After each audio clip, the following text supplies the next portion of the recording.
Hey, this is Pastor Dave, and this is your Monday Mojo. Hope you had a great weekend. So obviously, I'm dressed a little differently than I normally am. Today, taking part in the fourth funeral since I've been back from my sabbatical. And lots of thoughts go through my mind when I have the honor of presiding at a funeral. One of those is that Rich Mullins years ago wrote in a book that every human life that has ever been makes the world a different place. And so when that life is gone, the world is a different place. It's a sacred thing, a human life. And so no matter who they are and what their story is, it's worth telling well and celebrating. So I try to keep that in mind every time I officiate at someone's funeral. I'm also reminded of a scene from the new series, The Chosen.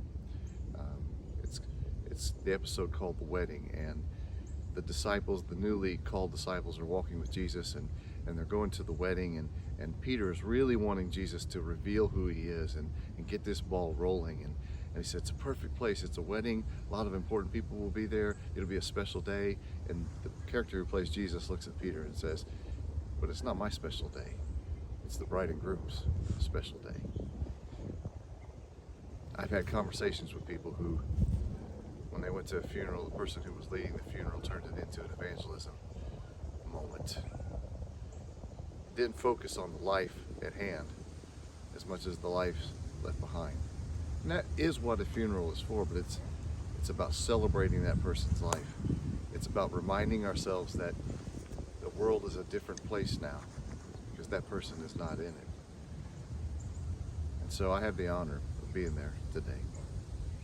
But it reminds me that you and I have the honor of every day being present in each other's life, and to remind ourselves that the world is a great place because that person standing in front of you, that person behind you, maybe you don't know them, maybe you do know them, but the world is the kind of world it is because that person is in it, and it was God's idea for that person to be in it. So today I will officiate at the funeral of Mary Ann Cates, and I'll celebrate her life. But I urge you and I both to celebrate the lives of those who are around us every day. Anyway, those are my thoughts. Have a great week.